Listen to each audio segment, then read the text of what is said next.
Hello, this is Matt on the Moon Lambo channel, and I have 3 stories to share with you in this very latest Moon Lambo hot jam, starting with this one from Cointelegraph. Ripple co-founder Larson's $150 million XRP theft linked to LastPass breach. I haven't talked about this story in a while. Do you remember when this broke in early 2024 and the price of XRP dropped and people were panicking, and then toxic Bitcoin maximalists were falsely claiming that Ripple was hacked and all that crap, and then also it meant that the XRP ledger was breachable and blah, blah, blah, blah, blah, and everything that wasn't true along those lines? Yeah, it was a good time, right? We'll get to it. But anyway, got an update for you on that. There's also this from You Today. Long-term XRP whale hits world's largest exchange.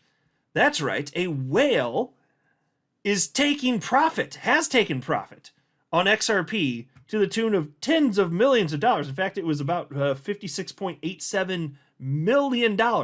But right now, okay, anybody can do what they want. I'm just kind of curious, and you'll see why. It's kind of based on their history, but I think the best is yet ahead, and might have been a little bit soon, but, to each their own. That's fine.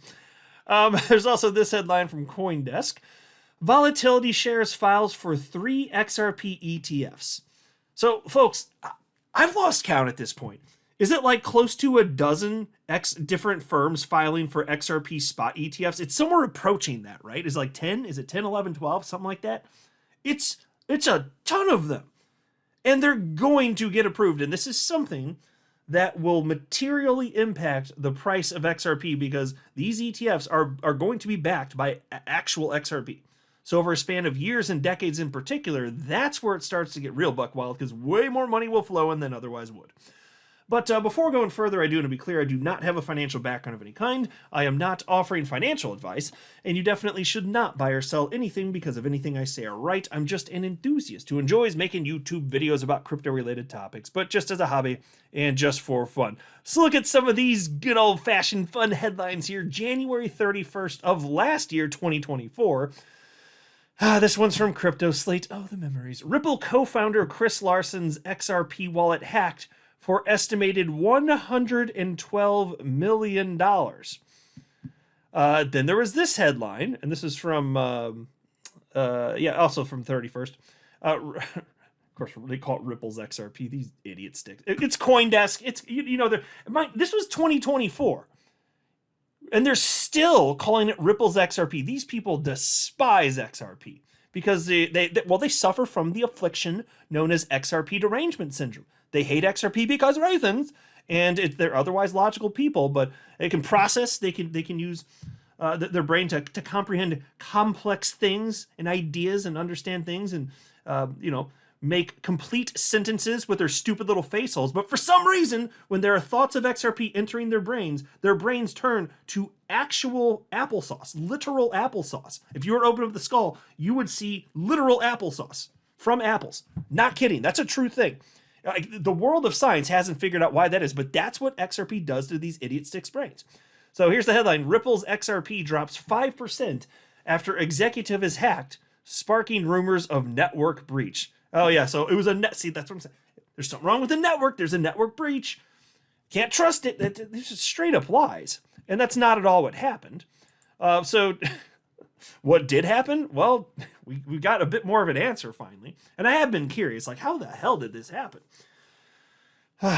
Piece reads as follows. This is the new one. The January 2024 theft of 283 million XRP from Ripple co-founder Chris Larson's personal accounts has been linked to a password manager breach, according to a forfeiture complaint filed by U.S. law enforcement revealed by crypto investigator Zach XBT. The investigator shared a screenshot of the forfeiture complaint in his Telegram channel on March 7th, claiming the theft was the result of storing private keys in LastPass, a password manager which was hacked in 2022. Up to this point, Chris Larson had not publicly disclosed the cause of the theft, end quote.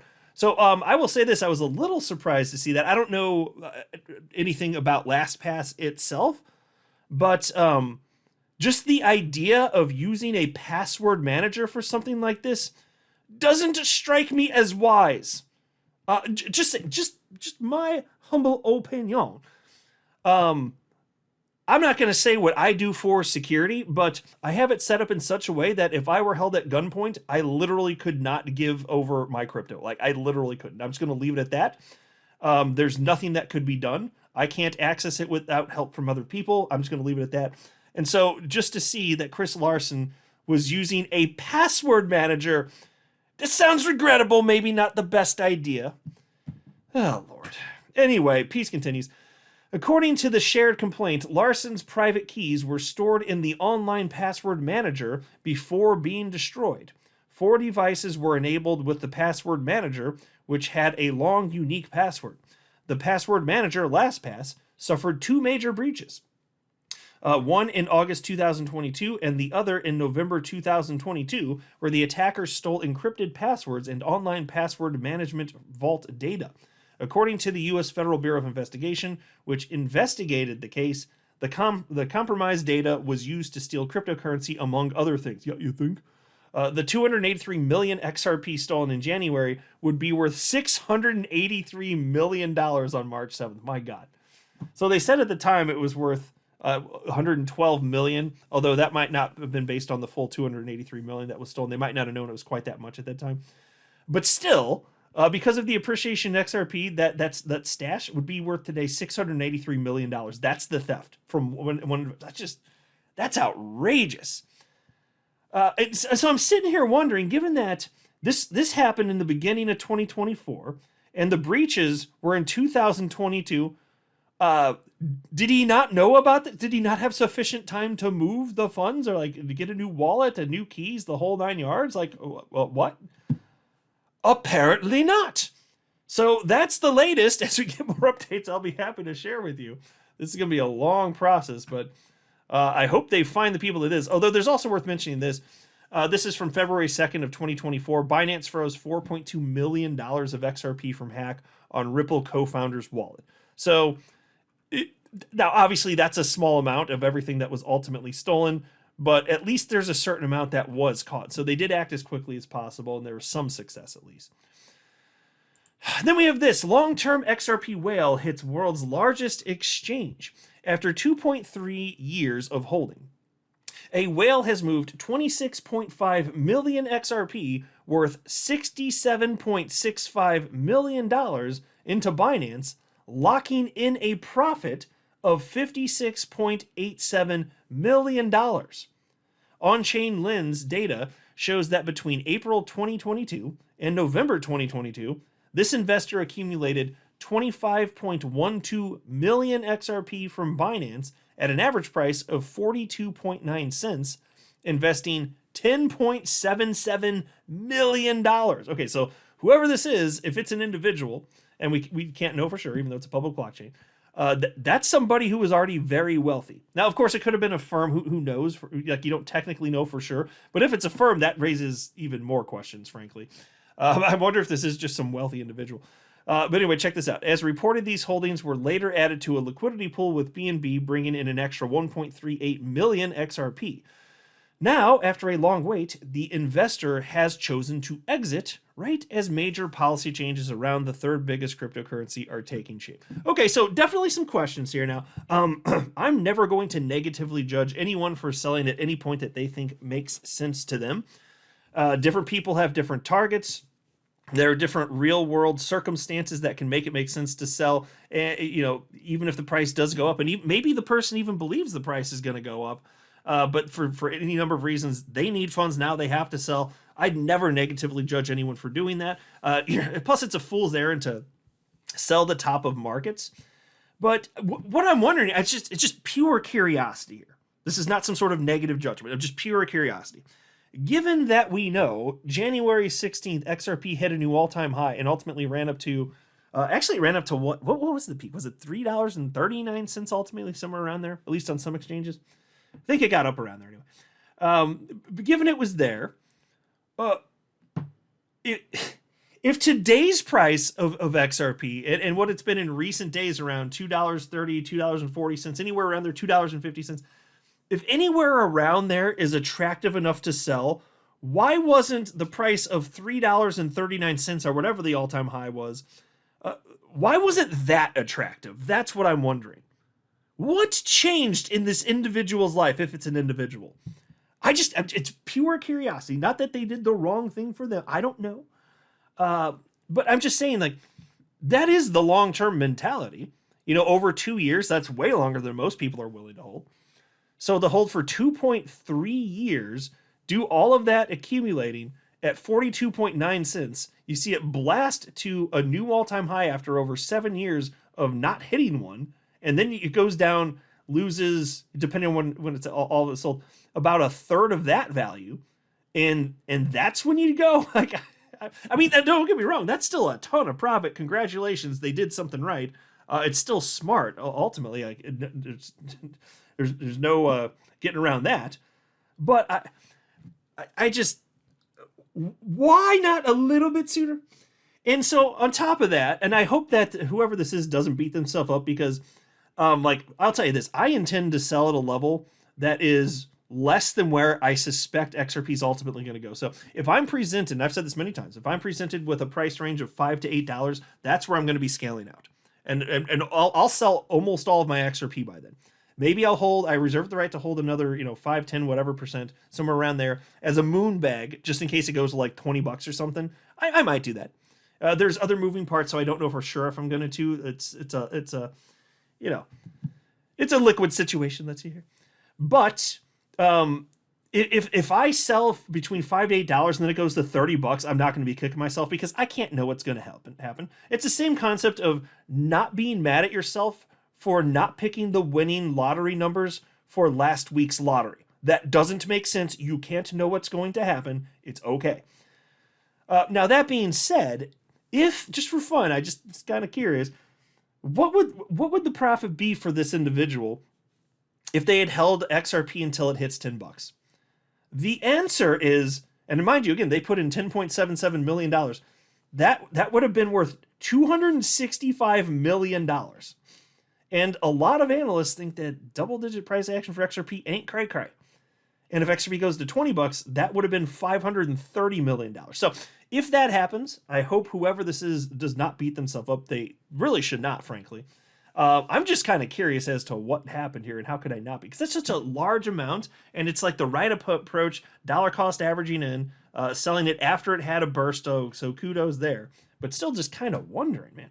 But look, either way, I'll just say this. Congratulations to them for locking in some seriously massive profit.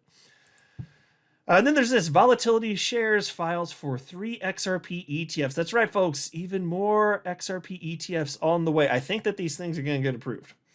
Volatility Shares, an asset manager known for launching innovative exchange-traded funds, has filed for 3 new products centered on XRP.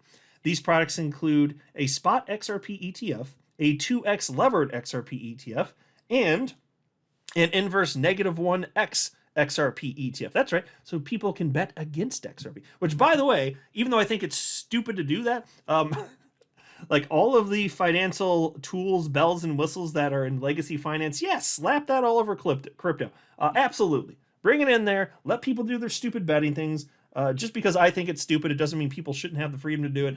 Brings in more activity, whatever. Go for it. Knock yourself out, folks.